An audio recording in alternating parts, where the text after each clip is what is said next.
पिछले क्लास में आप लोगों को मैं कूलाम का नियम बताया था और कूलाम के नियम में दो चार्ज के बीच में कितना फोर्स क्रिएट होता है उसके लिए हम एक फार्मूला भी देखे थे।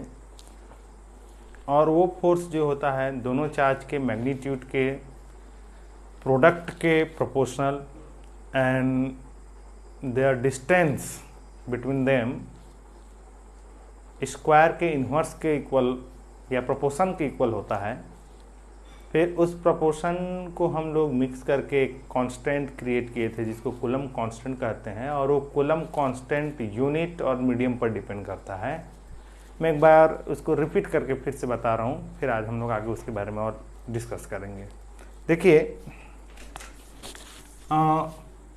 जो ये एक चार्ज Q1 है, ये एक चार्ज Q2 है, और इनके बीच का जो डिस्टेंस है वो R डिस्टेंस है। तो ये एक दूसरे को फोर्स लगाते हैं, और वो फोर्स कितना होता है बोलने से, force is equal to C Q1 Q2 divided by R square. ये था हमारा। ये C जो है पद्धति यानी यूनिट के सिस्टम एंड मीडियम पर डिपेंड करता है। हो गया। एफ एस आई यूनिट, तो C इज इक्वल टू क्या होता है 1/4 पाई एप्सिलॉन नॉट यदि माध्यम यानी मीडियम फ्री स्पेस हो। फ्री स्पेस का मतलब यहाँ पर एयर आर वैक्यूम समझना है, हवा या निर्वात। हवा निर्वात में डिफरेंट होता है, बट हम लोग फ्री स्पेस यानी यहाँ पर कोई इनके बीच में हवा रहेगा या वैक्यूम रहेगा, उसके परमिटिविटी में थोड़ा सा चेंज होता है, ज़्यादा नहीं ढाता है।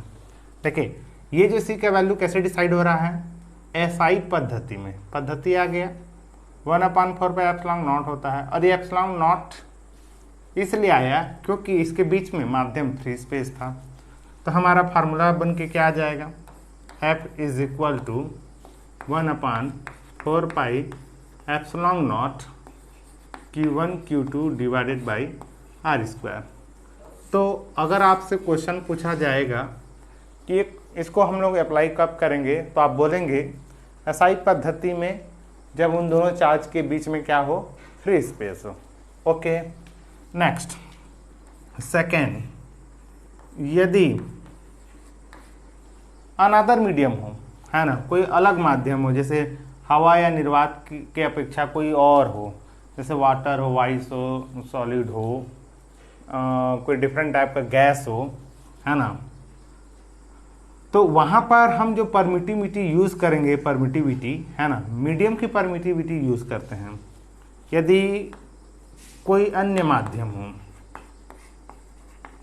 अन्य माध्यम मीडियम हो गया, then force is equal to 1/4 pi epsilon m medium की परमिटिविटी। ओके, और ये Q1 Q2 divided by R square. ये एक फार्मूला जनरेट हो जाता है हमारा। थर्ड नंबर, यदि माध्यम यानी मीडियम का रिलेटिव परमियाबिलिटी पता हो, है ना।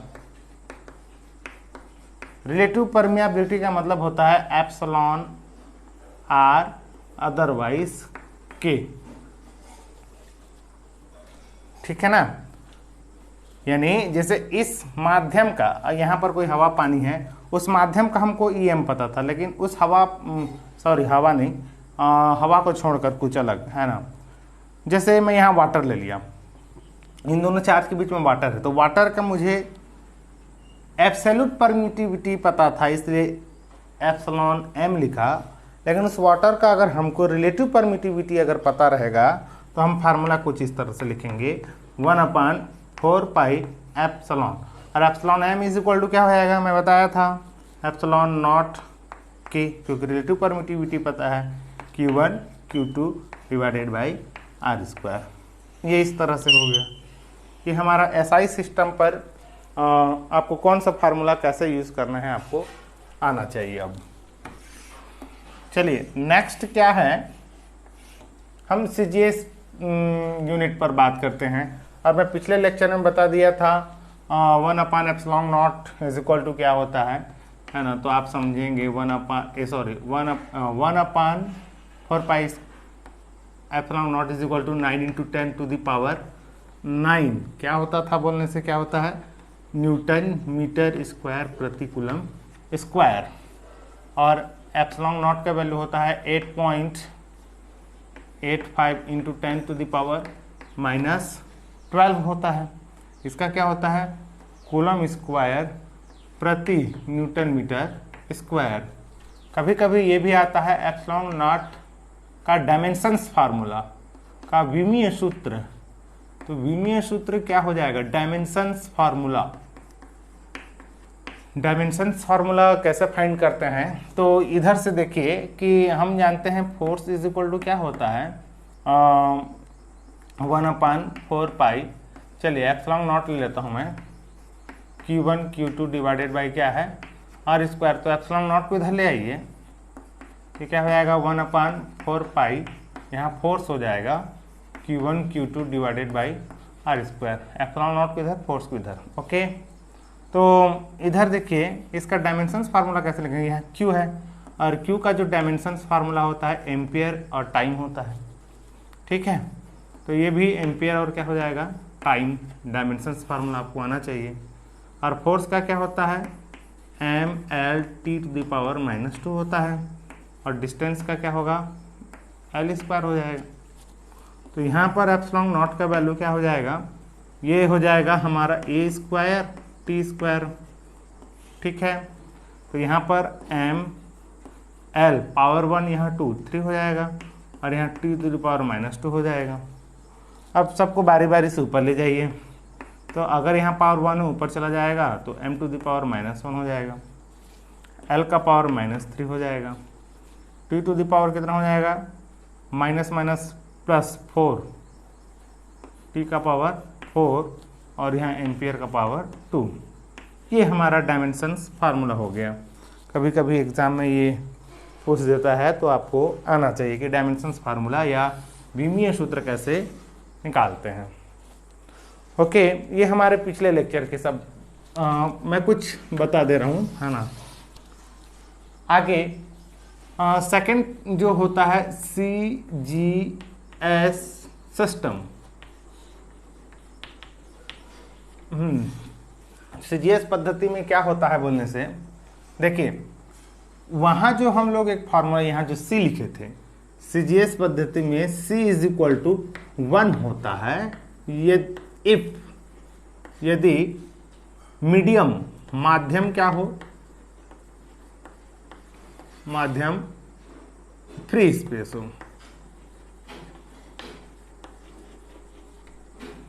और C का वैल्यू क्या होता है बोलने से फ्री स्पेस के लिए 1/4 पाई एप्सिलॉन नॉट, और यहाँ C का वैल्यू 1 है तो ये 1 हो जाएगा।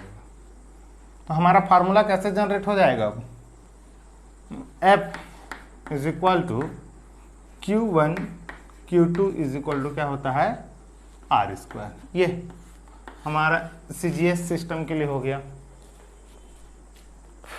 आगे मीडियम अगर फ्री स्पेस ना हो, कोई अन्य हो, है ना, माध्यम हो, मैं यहाँ पर अगर माध्यम लिखता हूँ या मीडियम लिखता हूँ तो आप फ्री स्पेस ना होके कुछ दूसरा समझेंगे, और जब फ्री स्पेस होगा तो मैं पहले से बोल दूंगा कि अगर मीडियम फ्री स्पेस हो, अगर कोई अन्य माध्यम है बोल दिया तो आपको समझना है कि F इज इक्वल टू वायु या निर्वात के स्थान पर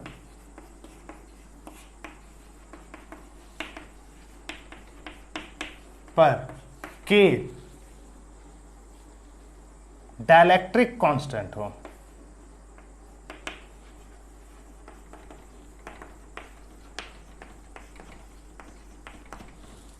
है ना, कि डाइलेक्ट्रिक कांस्टेंट हो, तो सिंपल है, वहाँ अगर कोई एक के अगर आ जाता है तो उसी का जो वैल्यू होता है वहाँ पर हम इस तरह से लिखते हैं 1/4πε0 और यहाँ के लिखते हैं डाइलेक्ट्रिक कांस्टेंट में। तो यहाँ पर हमारा फोर्स इज इक्वल टू क्या हो जाएगा 1/4πε0 के, और यहाँ Q1 Q2 डिवाइडेड बाई क्या है R², और हमको पता है कि इतना का वैल्यू जीएस टर्म में क्या होता है 1 होता है।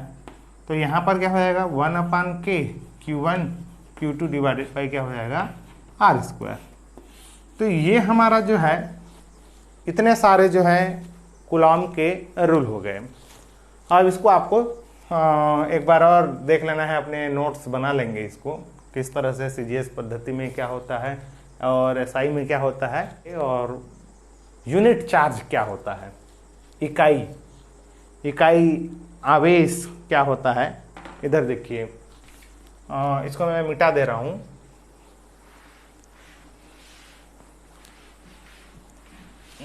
थोड़ा सा देखिए इकाई आवेश क्या होता है।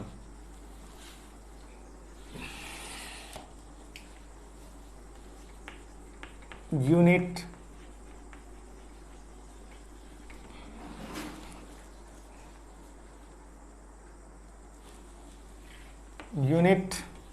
चार्ज। तो यूनिट चार्ज को समझने के लिए हम लोग जनरली एसआई सिस्टम से ही इसको लेंगे फार्मूला को। एसआई सिस्टम में क्या होता है, ये एक चार्ज है और ये एक चार्ज है, Q1 चार्ज है और क्या है Q2 चार्ज। तो इनके बीच में जो फोर्स क्रिएट होगा वो होगा 1/4πε0 के Q1 Q2 divided by R²। अब यूनिट चार्ज का अगर डेफिनेशन बनाना है तो आपको ध्यान देना पड़ेगा कि यूनिट का मतलब इकाई, एक चार्ज का मतलब आवेश। हम इस चार्ज को 1 बनाना चाहते हैं, तो हम ये सब चीज में क्या क्या करें कि लास्ट में Q1 1 बन जाए। तो सबसे फर्स्ट हम इस K को 1 करते हैं।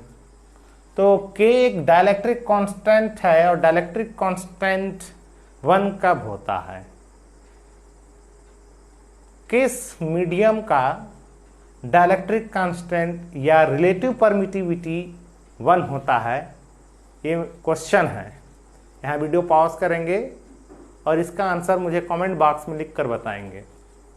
पिछले लेक्चर में इसको हम लोग बता चुके हैं। चलिए उसके बाद वीडियो देखेंगे, आंसर आप देने के बाद देखेंगे। मैं यहाँ आंसर बता भी दे रहा हूँ अभी। फ्री स्पेस हो, फ्री स्पेस हवा या निर्वात या क्या है निर्वात। तो मुझे K निकालना है यानी εr निकालना है। तो किसका रिलेटिव परमिएबिलिटी होता है, मीडियम का होता है, और नीचे में क्या होता है ε0। तो यहाँ पर एयर की ही रिलेटिव परमिएबिलिटी निकालना है, तो यहाँ पर एयर का परमिटिविटी लिखेंगे और ये कैंसिल होकर 1 हो जाएगा। तो अगर हमको K को 1 करना है तो इन दोनों चार्ज के बीच में हमको कौन सा मीडियम को रखना पड़ेगा, हवा या निर्वात। डेफिनेशन याद रखना है ना। तो ये फोर्स इज इक्वल टू क्या हो जाएगा, अब ये 4πε0 Q1 Q2 divided by R²। ये हो गया, यानी K कब हट गया, जब उनके बीच में क्या हो फ्री स्पेस हो। चलिए सेकेंड नंबर के स्टेप में हम लोग क्या करते हैं कि दोनों के मैग्नीट्यूड को हम लोग इक्वल ले लेते हैं। यहां पर मैग्नीट्यूड इक्वल हो गया है, मैग्नीट्यूड यानी परिमाण इक्वल हो गया है, ठीक है। And same charge, same charge का मतलब हो गया सजातीय आवेश। तो फिर कैसे हो जाएगा, अगर Q1 नेगेटिव है तो Q2 भी नेगेटिव, तो दोनों का मल्टीप्लिकेशन 1 हो जाए, प्लस हो जाएगा। अगर ये प्लस है तो ये भी प्लस हो जाएगा। दोनों का मैग्नीट्यूड क्या है, सेम है। अगर ये 10 कूलम है तो ये 10 कूलम रहेगा, इस तरह से। तो हमारा फार्मूला एक और जनरेट हो जाएगा, Q स्क्वायर हो जाएगा अपन R स्क्वायर हो जाएगा, है ना। अब थर्ड स्टेप में हम लोग if there distance between Q1 and Q2 is 1 metre, if this, अगर इन दोनों के बीच की दूरी को मैं अगर 1 मीटर कर देता हूं, देखिए कैसे हम लोग रिमूव कर रहे हैं उसको ध्यान देंगे। फोर्स इज इक्वल टू क्या हो जाएगा, 1/4πε0 Q स्क्वायर डिवाइडेड बाई 1 का स्क्वायर। अब आगे देखिए, अब 1 इसका जो वैल्यू होता है वो 9 इंटू 10 टू द पावर क्या होता है, 9 इंटू क्या होता है, Q स्क्वायर, है ना। 1/4πε0 का जो वैल्यू होता है 9 इंटू 10 टू द पावर 9 नहीं होता है, और यहाँ पर क्या है, ये Q का स्क्वायर है। अगर उन दोनों के बीच में हम लोग चार्ज को इतना बढ़ा दें, इतना, अगर चार्ज को हम लोग अगर इंक्रीज करेंगे तो हमारे फार्मूला के अकॉर्डिंग क्या होगा, Q इज इक्वल टू क्या है, 1/4πε0 Q1 Q2 डिवाइडेड बाई क्या है, R square.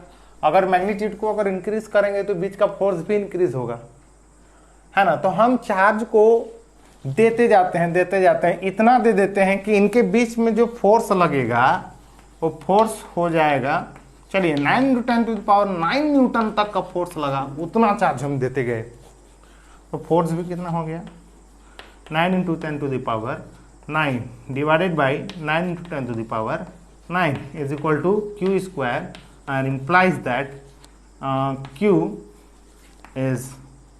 square is equal to 1, और ये इम्प्लाई करेगा Q is प्लस माइनस 1। तो यहाँ पर फाइनली हमारा Q क्या आ गया, 1 आ गया। तो इसको हम लोग एक डेफिनेशन बनाना चाहते हैं कि यूनिट चार्ज का डेफिनेशन कैसे लिखें। तो मैं ना इस Q इज इक्वल टू 1 करने के लिए मैं जो प्रोसेस किया हूँ उसी को हमको लिखना है। तो प्रोसेस क्या किया हूँ, यदि समान परिमाण के दो सजातीय आवेश इक्वल मैग्नीट्यूड के सेम चार्ज को अगर 1 मीटर के डिस्टेंस पर रखें एंड उनके बीच में जो मीडियम है क्या है, फ्री स्पेस, हवा या निर्वात, तब एक दूसरे के प्रति 9 into 10 to the power 9 newton का बल अगर प्रतिकर्षित करें, क्योंकि सेम चार्ज है तो रिपल्सन करेगा। तो ऐसे कंडीशन में जो चार्ज की जो मात्रा है हम उसको यूनिट चार्ज बोलेंगे, इकाई चार्ज बोलेंगे। तो यहां पर इसको मैं इसका एक डेफिनेशन लिख दे रहा हूं, है ना। तो इसको हम लोग लैंग्वेज में लिख लिए, यदि इक्वल चार्ज या इक्वल मैग्नीट्यूड यानी समान परिमाण के दो सेम चार्ज यानी सजातीय आवेश फ्री स्पेस हवा निर्वात में 1 मीटर की दूरी पर हो, तो एक दूसरे को 9 into 10 to the power 9 newton के फोर्स से अगर रिपल्सन करें, प्रतिकर्षित करें, तो प्रत्येक चार्ज को हम लोग यूनिट चार्ज बोलेंगे। ये इसका एक डेफिनेशन हो गया। तो इसको एक और समझने के लिए हम ऐसा करते हैं, जैसे ये एक चार्ज है, ये एक दूसरे से 1 मीटर की दूरी पर है, चार्ज Q1 Q 1 मीटर के डिस्टेंस पर है, और फोर्स मेजरमेंट करने के लिए माने जाए यहाँ पर ऐसा एक वस्तु लटका दिए कि जो भी है 9 इंटू 10 टू द पावर 9 इस तरह से जो भी है। तो ये फोर्स मेजर करने के लिए कोई एक डिवाइस लगा दिए, तो हम थोड़ा चार्ज को बढ़ाए, थोड़ा थोड़ा चार्ज दिए। अब इन दोनों के बीच में फोर्स मेज़र कर रहे हैं तो 1 न्यूटन लग रहा है, तो हम लोग थोड़ा और चार्ज दिए, मेज़र के 2 न्यूटन बना, और चार्ज दिए 3 न्यूटन हुआ, और चार्ज दिए। चार्ज के क्वांटिटी बढ़ा रहा हूँ तो फोर्स भी बढ़ते जाएगा। तो ऐसा करते करते मैं इतना चार्ज दे दिया कि उन दोनों के बीच में 9 इंटू 10 टू द पावर 9 लग गया। तो वो उतना बड़ा जो चार्ज है वो क्या कहलाएगा, 1 यूनिट चार्ज कहलाएगा। तो 1 यूनिट चार्ज जो है वो बहुत बड़ा होता है। 1 कूलम चार्ज उस जो होता है वो क्वांटिटी में बहुत बड़ा होता है। तो हम जो है उसको छोटा करने के लिए उसके कुछ यूनिट्स बनाए हैं, माइक्रो कूलम है ना, मिली कूलम, इस तरह से -6 कूलम। तो जब न्यूमेरिकल बनाते हैं तो ये सब वर्ड यूज़ होते हैं, आपको ध्यान देना है। माइक्रो कूलम, और एक्चुअल में व्यवहार में 1 कूलम बहुत बड़ा होता है, इसलिए हमने इसको छोटा यूनिट बनाया है ना, कि 1 माइक्रो कूलम क्या होता है। अगर बोलने से वो उतना बड़े कूलम को हम लोग 1 लाख भाग करेंगे, 10⁻⁻6 है, 1 लाख भाग करेंगे। और अगर 1 मिली कूलम बोलता है तो उतने बड़े कूलम चार्ज को हम लोग 1000 भाग डिवाइड करेंगे। तो जो एक पार्ट आएगा उसको हम लोग क्या बोलेंगे, 1 मिली, हाँ 1 मिली कूलम बोलेंगे। 1 कूलम इज इक्वल टू 3 × 10⁹ स्थैत कूलम। ये सब अलग अलग पद्धति में अलग अलग है ना। इसी का इलेक्ट्रोमैग्नेट के टर्म में कुछ अलग यूनिट होता है। खैर आगे हम लोग ये देखेंगे कि रिलेटिव परमिटिविटी और डाइलेक्ट्रिक कांस्टेंट का मैं पिछले बार डेफिनेशन नहीं बताया था, अभी उसके डेफिनेशन के बारे में देखेंगे कि क्या होता है ना।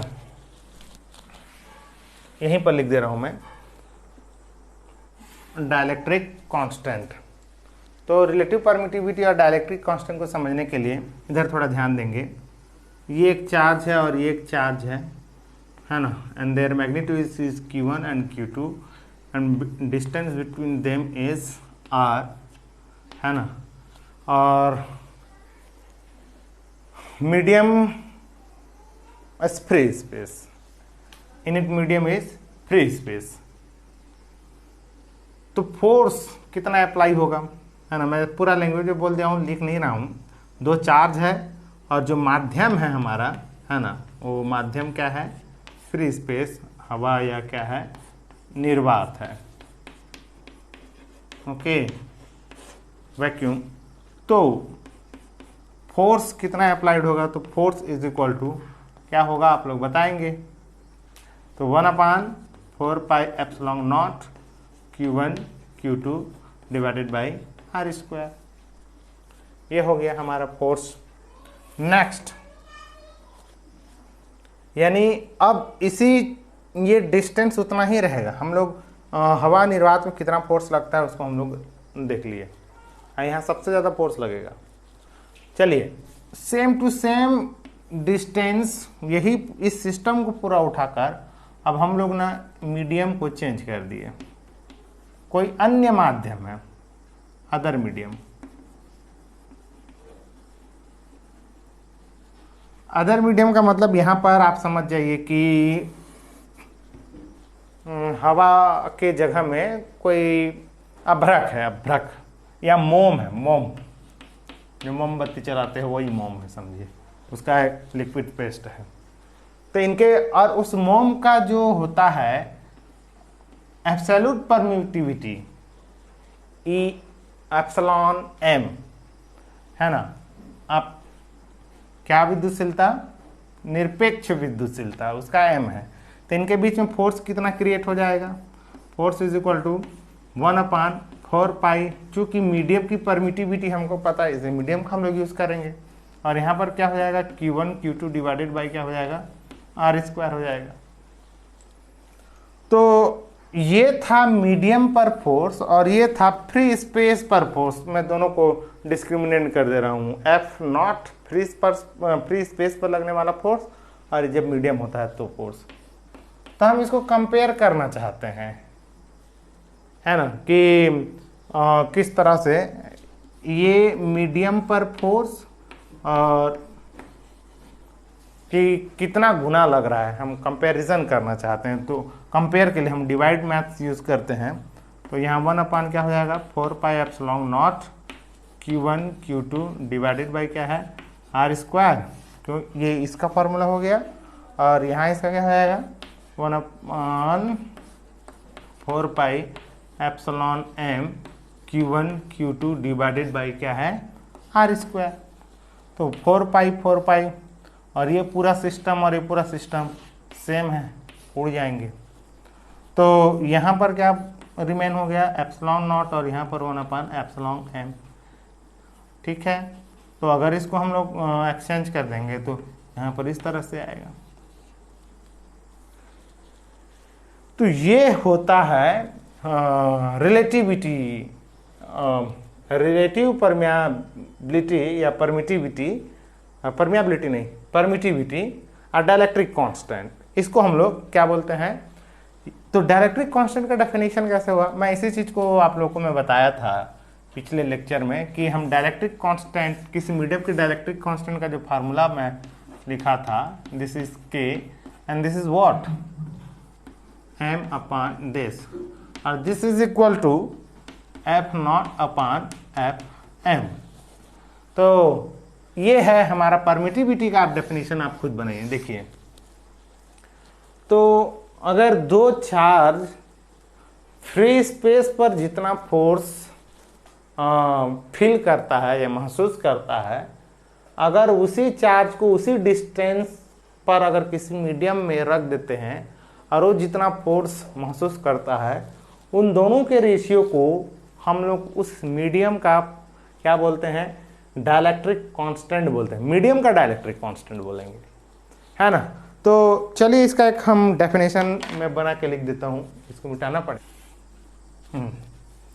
तो ये हमने एक डेफिनेशन लिखा है कि फ्री स्पेस में एक निश्चित दूरी पर दो चार्ज को रखने से उनके बीच में लगने वाला फोर्स, है ना, और उतनी ही दूरी पर, उतनी ही डिस्टेंस में किसी मीडियम पर रखने पर लगने वाला फोर्स, है ना, के रेशियो अनुपात को हम लोग मीडियम का डाइलेक्ट्रिक कांस्टेंट बोलते हैं।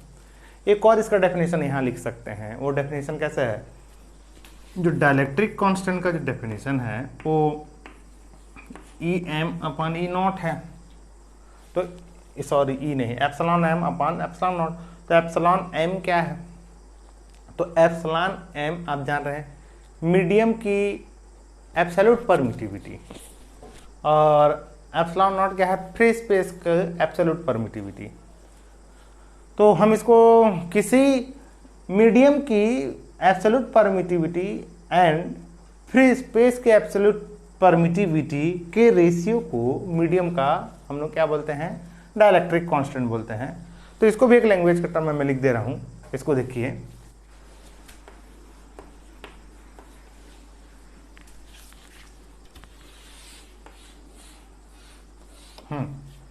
ये डाइलेक्ट्रिक कांस्टेंट कहते हैं। और एक और डेफिनेशन हो गया, और यहाँ से k इज इक्वल टू एक और लिख लेंगे, एप्सिलॉन m/एप्सिलॉन नॉट। ठीक है, मैं कुछ मटेरियल के डाइलेक्ट्रिक कांस्टेंट का एक टेबल बना रहा हूँ, उसको लिख लेंगे। हर मटेरियल का डाइलेक्ट्रिक कांस्टेंट अलग अलग होता है, और अलग अलग होने के कारण से फोर्स भी अलग अलग क्रिएट होता है।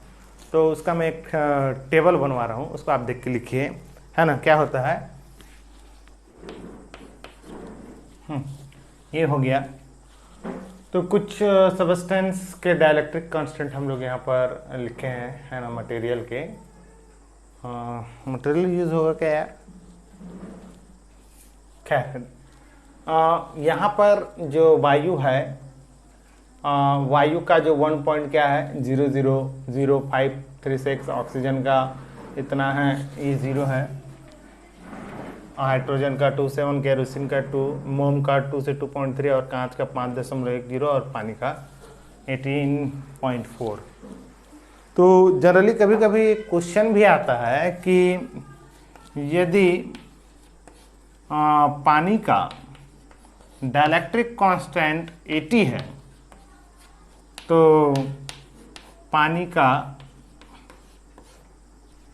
एब्सोल्यूट परमिटिविटी यानी निरपेक्ष विद्युतशीलता कितना होगा, ऐसा बोल के आता है। तो वाटर का निरपेक्ष विद्युतशीलता divided by epsilon not is equal to water का relative permittivity, that is K. तो यहाँ पर क्या हो जाएगा, दिस इज वाटर, और यहाँ के का वैल्यू 80 है, और एप्सिलॉन नॉट का वैल्यू हम लोग बताए हैं पिछले लेक्चर में 8.85 इंटू 10⁻⁻12 होता है। इसका यूनिट क्या हो जाएगा, कूलम्ब स्क्वायर पर न्यूटन मीटर स्क्वायर हो जाएगा। तो ये रहा क्या बोलते हैं डाइलेक्ट्रिक रिलेटिव परमिटिविटी और यूनिट चार्ज क्या होता है, और कुछ सब्सटेंस मटेरियल के डाइलेक्ट्रिक कांस्टेंट के वैल्यू हैं। तो इसका आप एक नोट्स बनाइए और इस सब टेबल को याद करने की वैसे ज़रूरत नहीं है, प्रैक्टिस के दौर पर ये सब आ जाते हैं। जैसे डेफिनेशन है, ये सब को आप लोग याद कीजिए। और नेक्स्ट आप अभी इस लेक्चर में आज इतना ही करते हैं। नेक्स्ट क्लास में हम लोग बहुत ही इम्पोर्टेंट लेक्चर होगा, उसमें जो दो चार्ज के बीच में जो लगने वाला जो फोर्स है, हम तो केवल उसका एक मैग्नीट्यूड के टर्म में हमने उसको कैलकुलेट किया है, लेकिन फोर्स एक वेक्टर क्वांटिटी होता है, और वेक्टर क्वांटिटी में क्या होता है, मैग्नीट्यूड प्लस डायरेक्शन दोनों होता है। तो हम कूलम्ब के लॉ जो हैं उसको हम वेक्टर फॉर्म में पढ़ेंगे। और वेक्टर यानी सदिश जो होता है, आप 11th में पढ़ चुके हैं कि किसी कांस्टेंट के साथ अगर किसी यूनिट वेक्टर का मल्टीप्लाई कर देते हैं तो वो वेक्टर क्वांटिटी बनता है। तो आप उसको एक बार पढ़ लिए रहेंगे तो ये आपको आसानी होगा, है ना। तो आज के लिए बंद करते हैं।